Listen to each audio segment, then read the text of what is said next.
This is the Internet Marketing Podcast from the Internet Marketing Newsletter. Hello, I'm Gavin McCoy, and on this edition I talk to international marketing superstar Matt Bacak, who travels the world speaking, coaching, and passing on his tried and tested techniques that have earned him over $100 million. Matt tells us why making money online now is easier than ever before. As we say, welcome to Matt Bacak. Matt, you've had a fantastic career in internet marketing. And if we can start with just taking the clock back a few years as to what you did before you became an internet marketer. I'd have to go back more than a few years. But what I did before as an internet marketer, I was pretty much doing it in college. So, back then, I was doing sales. I guess I had my own companies. So I've been running my own company since I was a kid, and when I got started, we called it the information superhighway. So everything that we know today wasn't existing pretty much. There's really nothing that was around back then, when it maybe AOL, if that's even around. So there's not much, but before that, initially, what was I doing? I was just a kid that wanted to make a lot of money. Really in my dorm room. What was your first kind of interest in using the internet to market? How did you get that idea? So I was going out knocking on doors and trying to get people to buy stuff, and it was a pain in the butt.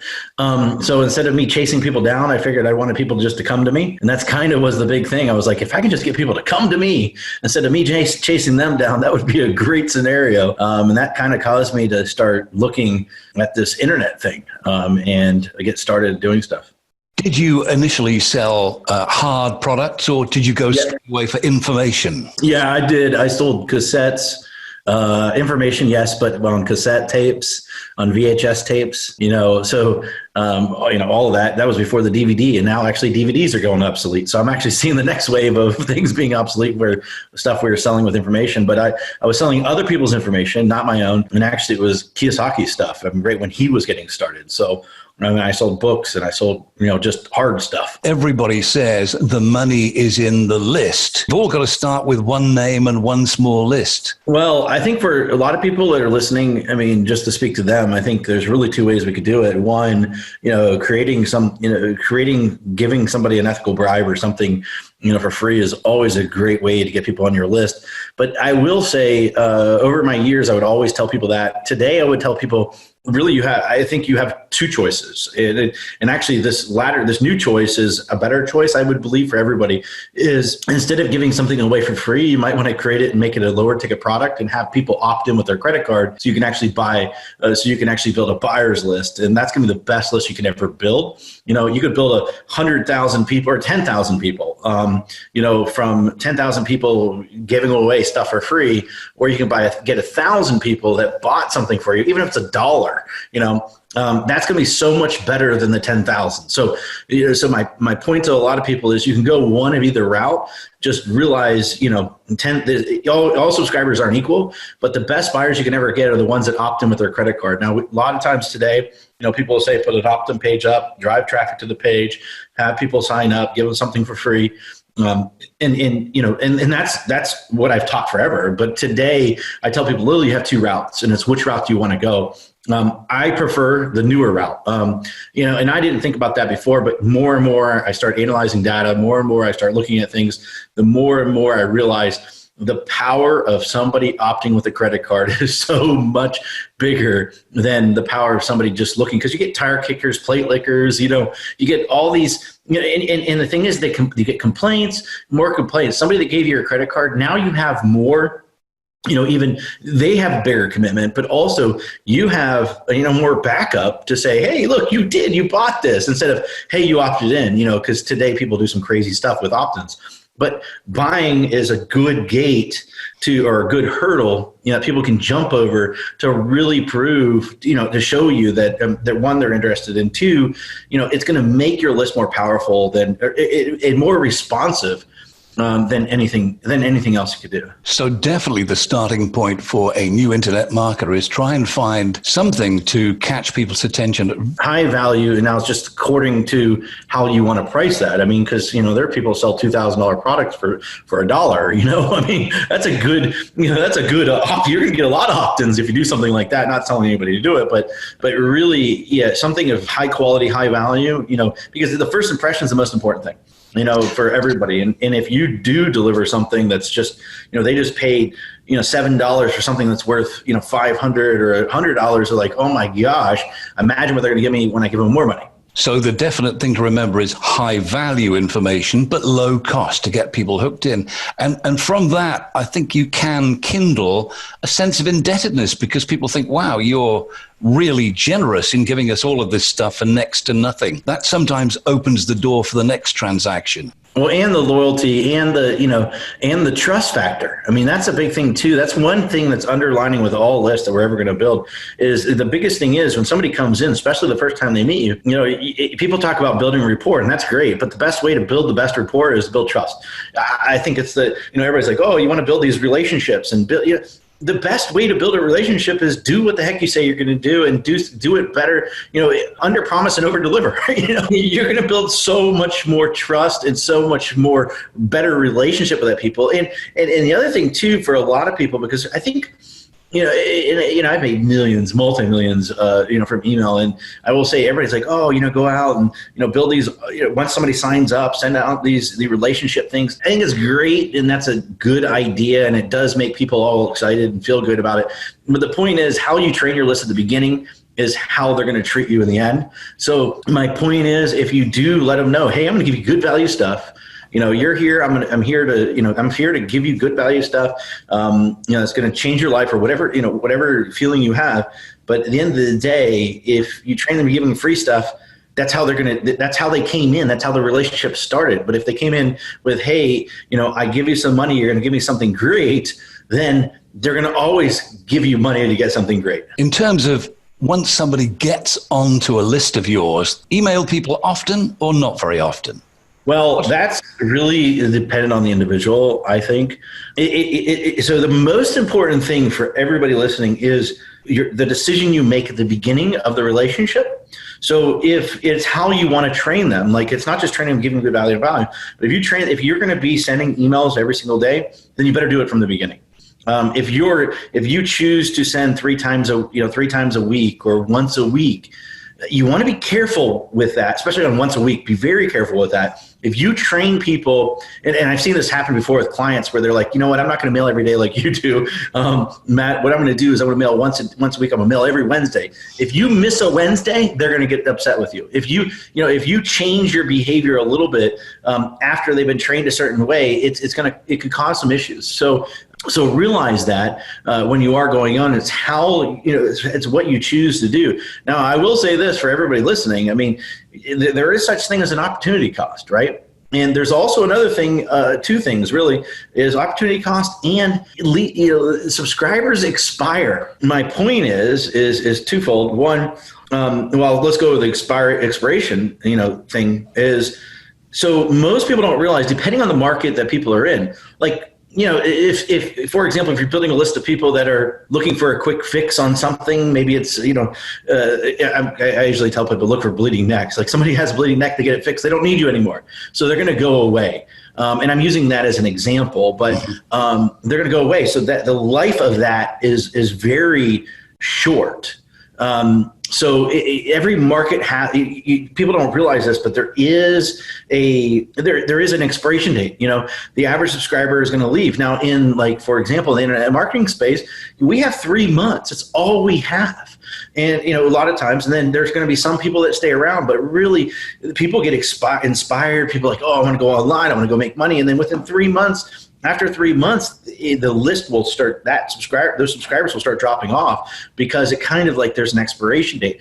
You'll have the loyal ones that are always be around and, the continuously learners and stuff like that. But so that's something to take in consideration. Every market, every niche is different and the expiration date is different, which brings me back to the first point of, the concept of opportunity costs. So if we know we only have a 30-day or a 60-day or a 90-day window, if we let it lapse too long, we're missing. There's huge opportunity costs, and every day that we don't mail is every day that we're going to miss out on money. Just like if anybody's ever stayed at a hotel, if that hotel does not get full, or if the room doesn't get full that night, they missed out on the opportunity to fill it, so they're never going to get that. There's no way to go backwards to get that income.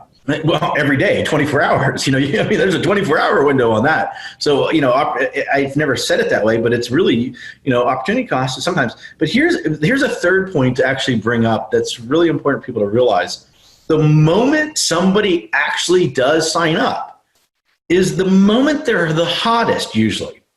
The moment somebody buys from you is the moment they're the hottest. And I always, jokingly say when a buyer's in heat and a buyer's in heat, and so get them when they're in heat, kind of like dogs have windows of heat, not trying to compare people and dogs. But the point is there's only a certain window of opportunity there. And if you let that window of opportunity disappear, you may never get it back.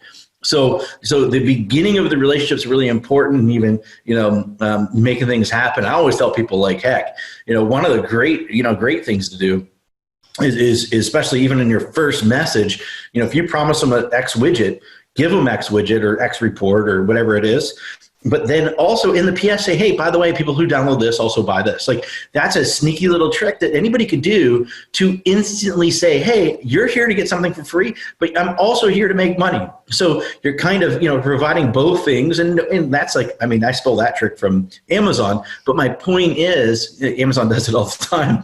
But my big point is you've got to take advantage of the opportunity, because even at that first message, out of all messages, that first message is the most important message of everything, because that's the moment that, or I would say the first message is either the first message they get after they buy and the first message they get after they subscribe. Either one, it doesn't matter which people decide which way they're going to play. So when somebody buys, then it's, hey, people who buy this also buy this, or it's, hey, when somebody downloads this also, buys this.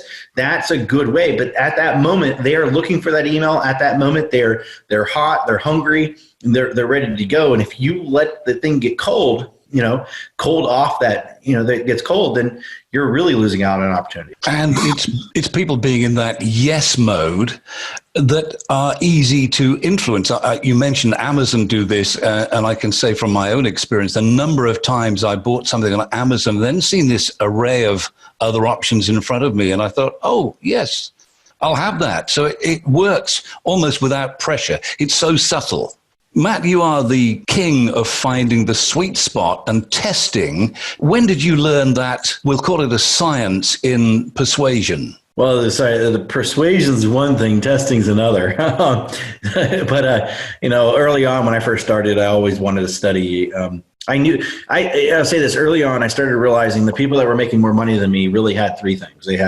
They're better copywriters or storytellers. They had big ticket items, and they also had continuity. Those are the three things. And then the one commonality of all of them at the time was they all had email lists. So that's really kind of combined all three. But the point to answer your question is, it comes back to at the beginning. I studied copywriters. I studied them hard. I still do. Actually, it's only events I actually go to attend. I speak at a lot of events, but when I go to attend when it's about copywriting.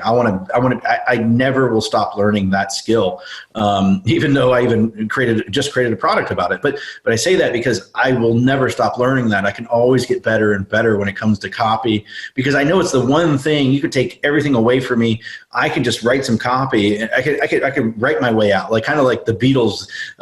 There was an old saying, I think it was like with the Beatles, like, hey, we'll just write ourselves a new swimming pool. I could write myself a new plane. I've done it before. I really bought a plane because I wrote some copy. So, and of course I used it, but with good copy, you can create great sales. So the persuasion was something that I realized and I've studied early on, and I'm continuously studying. But the testing came at a different time. It was probably, I've been doing this for 22, 25 years. Halfway through my this span of my life, the internet marketing side of my life, I will probably say it's in the middle. And it was when, because it wasn't always, things aren't always rosy, it was in a down where, I went through some stuff and pretty much everything kind of disappeared. I don't want to get in that story, but I will say that I started from scratch. I call it the recycle. So I recycled, and in the middle of the recycling of my life or in my business, I was in a point where I didn't have money. I was at a point that, I did have credit. I did have credit cards, and I said, how am I going to squeeze as much as I can out of this? I knew I needed to build a list. I knew I needed to do this again. And how can I squeeze as much as I can? And there was only so much money I had to get traffic, and there was only so much traffic I could go to the page. So I was like, how can I squeeze more? And so I started testing.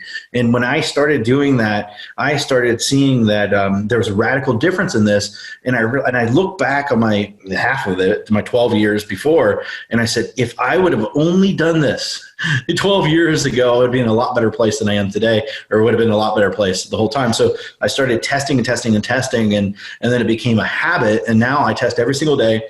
I won't actually, if I don't test, I feel weird, just because it's so ingrained in me that I got to test, because the difference between 1% and 10%, the difference between, 10% and 30% is really big. In fact, I've got one page right now that's doing about 89%. Now, people usually are happy with 30%. And so, the max is 100%, right?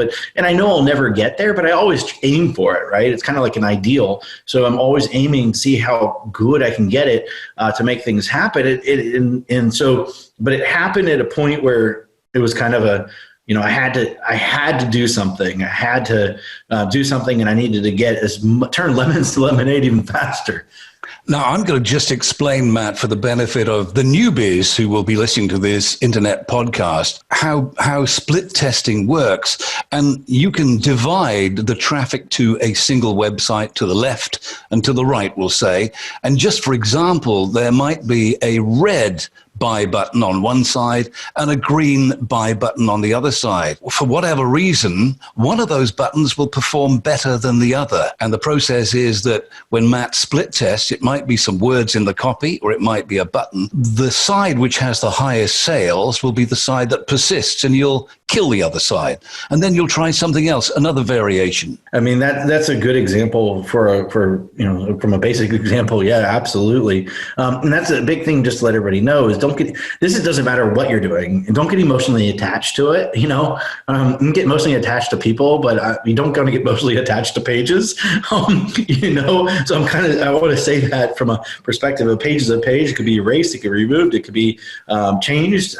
And the point when people make the biggest mistakes in their career, I think, and the biggest mistakes, and even their bank account will show this, is the moment they're emotionally attached to something that they've created or something. Because the reason I bring that up is because through all my testing, and I've done over 8,000 email split test rounds, and what I think will work doesn't work, and what I think won't work does work. And I realize it's so counterintuitive. And I say that to a lot of people. But here's one thing I also want to say that I learned from split testing. If you don't do anything, you're never going to make anything happen anyway. So you got to do something, whether it's right or wrong, it doesn't matter. Because even if you're wrong, a lot of times just by doing, you're still right. Understand that. So you teach yourself a daily lesson every day. And in Matt Bacak's world, perfection is the one that works the best. You don't have to be tied up in thinking, oh, that's marvelous prose. The decision is based on this works better than that. Well, the real decision is based on this made me more money than that, but yeah. Matt, tell me something about your list building club, because there are people who want to learn skills and improve their skills and build a list for themselves. How does the list building club work? Yeah, well, thanks. I didn't know you were going to ask me that, but I would say that, so it's not even a shameless promotion. So I say, so I do have list building clubs over at Facebook, and it's a private group. So you'd have to search for the list building club, and I go in there I try to go in there every single, week and do a live video. There's communication back and forth. People have problems when it comes to list building. People have questions when it comes to list building. People, or watching what other people are reading or writing and asking. And there's a lot of marketers. We got about 20, or right now we have over 20,000 people in there, and most of them, it scales from, it moves from newbies all the way up to the most advanced. And people are there to help each other. That was kind of the goal of the community, and provide value to each other so that they can all grow their list. And so, that's kind of the gist of it. It's a private group that nobody can get into unless they, you have to submit in a couple of questions. You guys all, be fine. But, other than that, then we just approve you and off you go. The only thing was we just say, you can't go in there and promote a bunch of stuff that doesn't make sense. But it's about if it doesn't have anything to do with email, if it doesn't have to do with email marketing, it doesn't have to do with list building, then it doesn't belong there. Matt, I've seen your old house near Atlanta, and without question, you're a hugely successful person. Some people might think when they reach your level, let's retire, let's give up now. But I know you're an extremely generous person on passing on your skills and wanting to see success in other people. So why do you keep on going? Why do you keep on going? What drives you every day? I don't really work. I love this stuff. So I love marketing. I love everything about it. I didn't really come to that conclusion until a couple of years ago.